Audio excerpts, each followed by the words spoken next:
Hi folks, Warren here with another video about binding in Modo 601.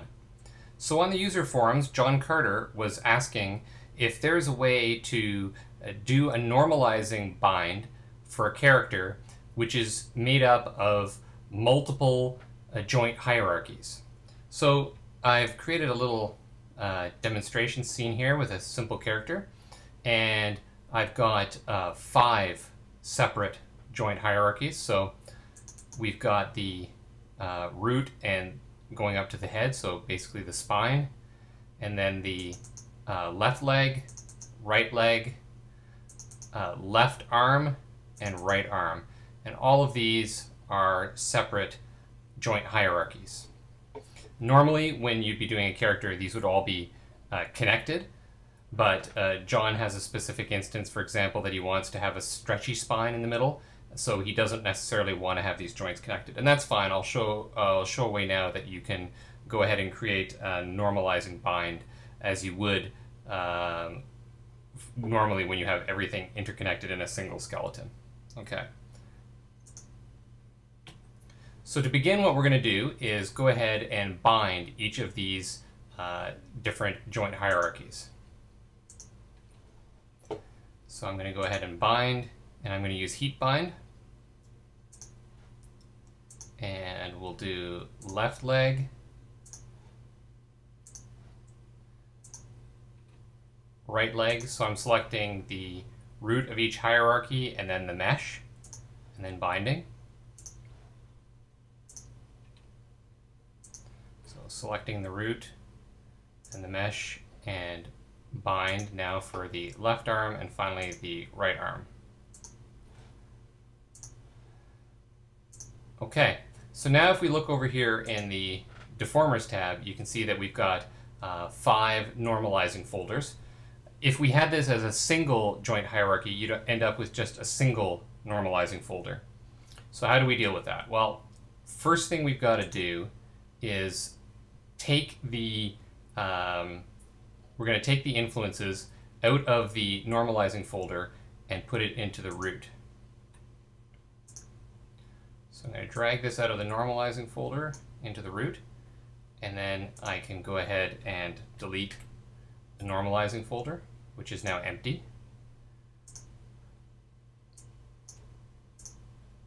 So doing that again, bringing it out, putting it into the root, deleting the normalizing folder. We're going to do the legs now.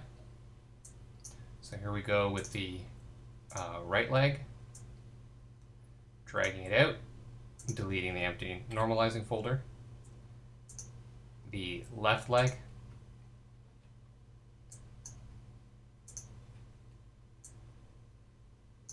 drag it out,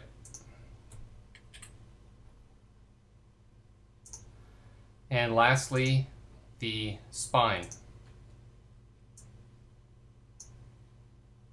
Okay. Now I'm not going to delete that that final normalizing folder because we're going to use that one later. So I'll show you why we had to drag these out of the different normalizing folders. If I go to the vertex map mode so we can see the weighting, let's take a look at what happened with the bind. So if we look at this left shoulder, you can see that it's done weighting for the entire mesh. And the reason is because that's the root joint basically for this hierarchy, the hierarchy of the arm. And in a normalizing system, all the vertexes in the mesh have to add up to 100%. So since that was the closest thing in the heat bind was this joint to the rest of the mesh, it's weighted all of it at 100%. But as we travel down the arm, you'll see here at the elbow, now we've got more of what we would expect in terms of the weighting. And if we go down the hand, it's looking pretty good with the weighting that we got from our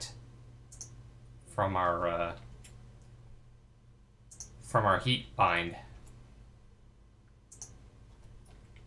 So that all looks pretty good. So that's one of the reasons that we want to use the heat bind whenever we can, because it gives us a good default starting weighting. We have the same thing down this other right arm, And again, with each of the legs, we've got this problem that selected the rest of the character.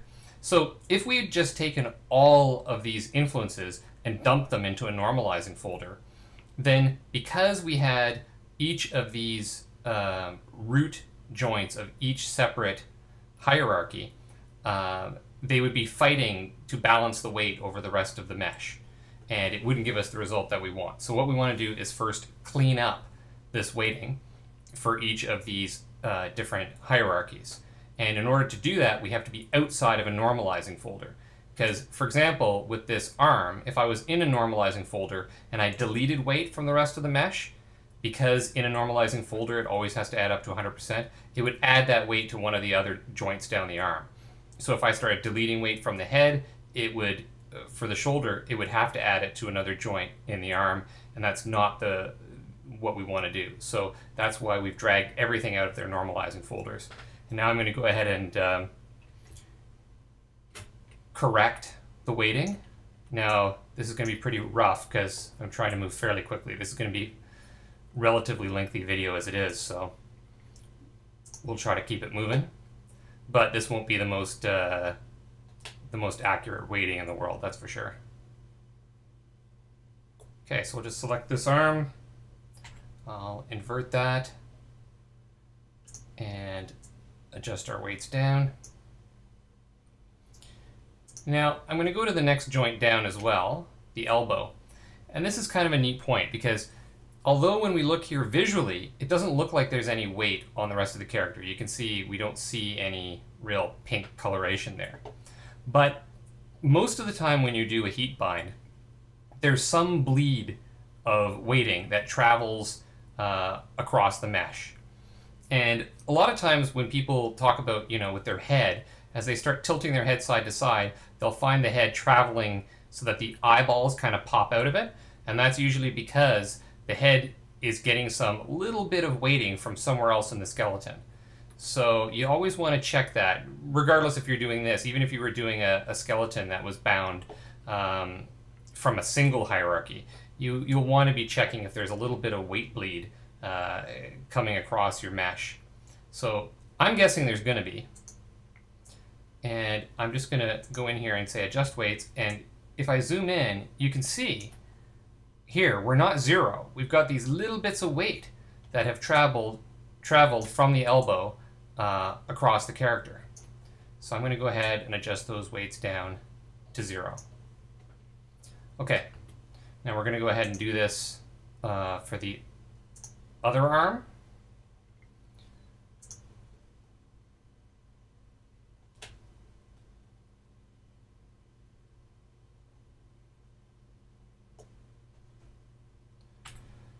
Again, I'm just selecting the arm, then inverting my selection, and adjusting my weights down, going down to the elbow, and adjusting these weights down. Okay. And now we're going to do the same thing for the legs. So we'll just go ahead and select basically what we want for this leg.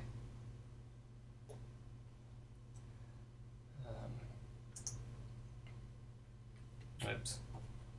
Got to invert that selection first. Adjust this weight down. Got a little bit of a... I had to do it a secondary time just because of the way this mesh is composed.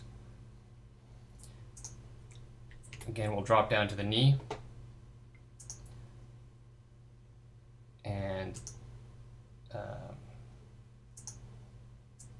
adjust our weights down again. Okay. And the next leg.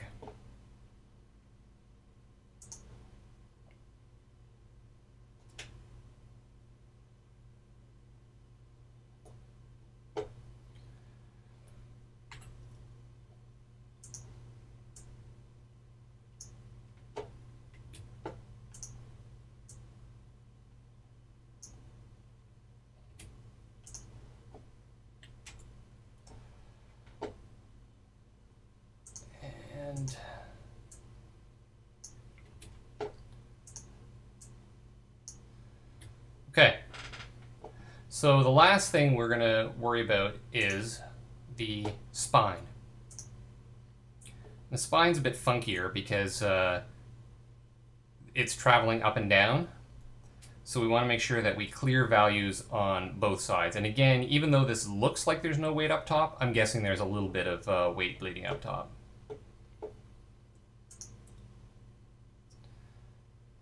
So we'll just...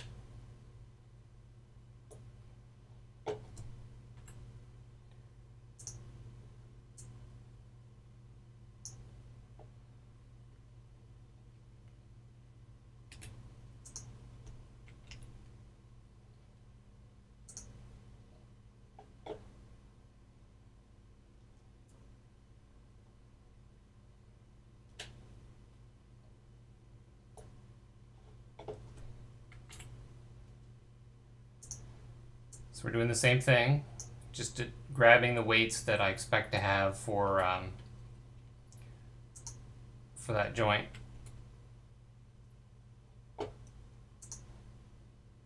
So for this guy, yeah.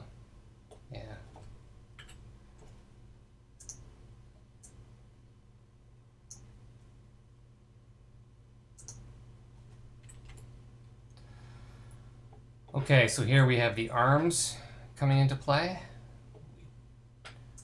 We want to get those out of the picture. What do we want here?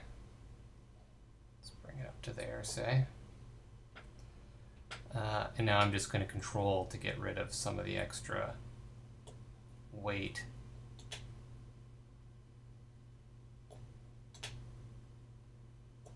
Around there. That's pretty good. Again, my weighting here is pretty rough because we're trying to keep things moving along. That looks, it's actually pretty good, but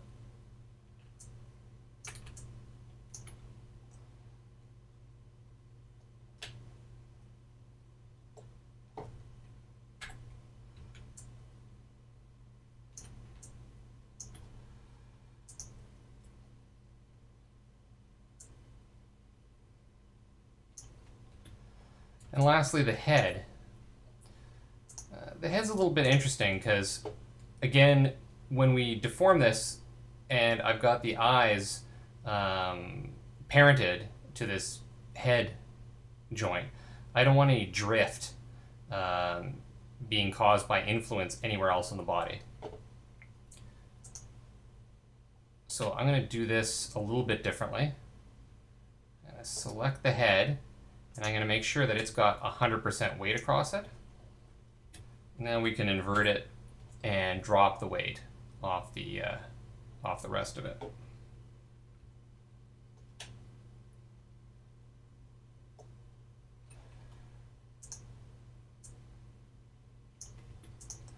Okay.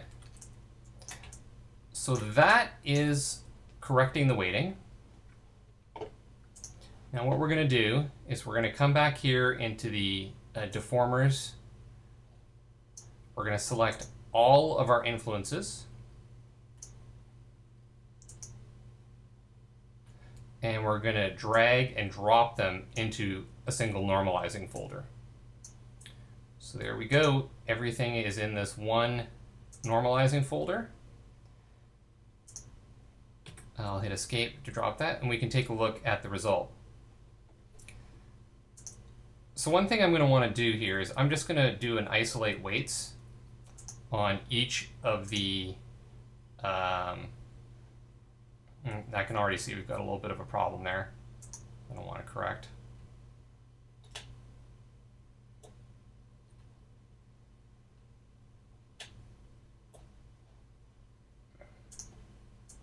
Get rid of some of that weighting. But yeah, I'm just going to isolate weights on each of the main chains, the root of each of the joint hierarchies. Okay, and with that done, we can now assess where we stand and see if we have any spurious bleeding of weighting now that we're all within a single normalizing folder. So we'll just come down this arm. I'm looking just to see if there's any weighting that's bleeding out. So far looks good. Come down the legs. Don't see anything. Okay, and we'll go up. Just making sure we don't have any, I'm looking for any weight that's in a place it shouldn't be. Okay, so it's looking pretty good. Now you're going to want to go ahead and smooth out your weights. So I already know, I'm going to move back to perspective here, that we're probably going to have problems here, like under the armpits we're weighted too strongly. But now you're into a completely normalized painting situation, as you would be if you'd bound the whole a whole single joint hierarchy. So you can use all the normal tools that you would, like smooth. So we could, smooth out this shoulder.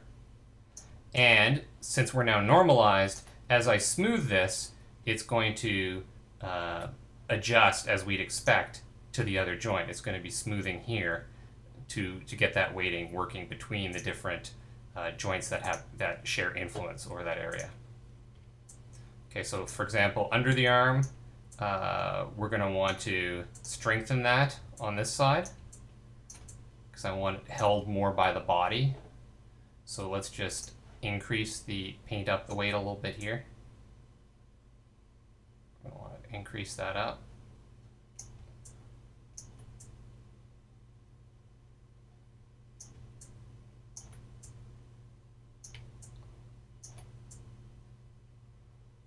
Okay. And again, as we can see, if I go back to the shoulder now, I should be able to take down the weight a little bit here. Yeah, just take that down a little bit. Okay.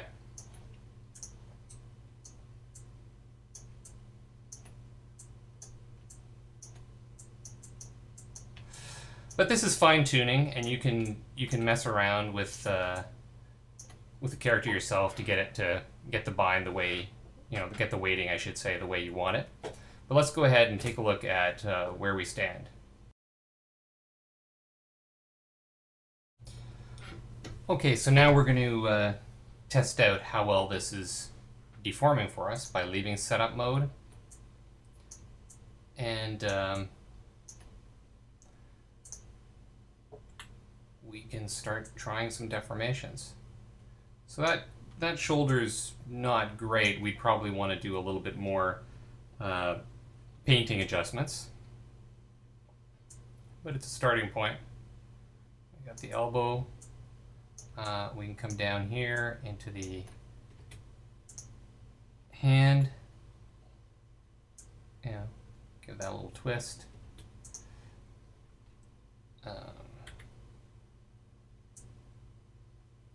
Bend the fingers.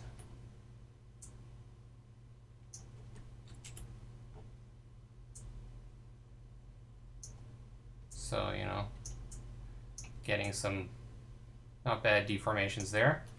Let's try looking at what we're getting with the legs. So we can bend the knee. Getting that one.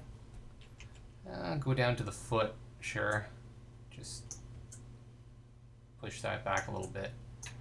Okay, so we're getting our deformations. I'm going to hide the eyes because they're not currently bound to the head, and it'll look freaky if I do deformations. So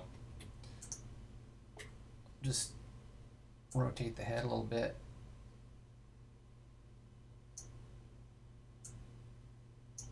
Yeah. So we're deforming, all working within the same normalizing folder. Now, of course, when you have separate hierarchies like this. I don't know in John's case how he's working his particular rig, but obviously if I was to move these hierarchies, it's going to leave the others behind because there's no skeletal connection between them. So, for example, if I grab this root joint and do it, you'll see it breaking from the arms because there's nothing bringing them along for the ride. So that's not a bind issue though, that's a rigging issue. So I'm guessing you're probably, if you're doing a stretchy spine, you're probably connecting these with something like a dynamic parent that you can engage or disengage. So there's a couple different ways that could be handled. But anyway, that's how you can bind different separate joint hierarchies into one single normalizing folder for a character. I hope this was helpful, and thanks for watching.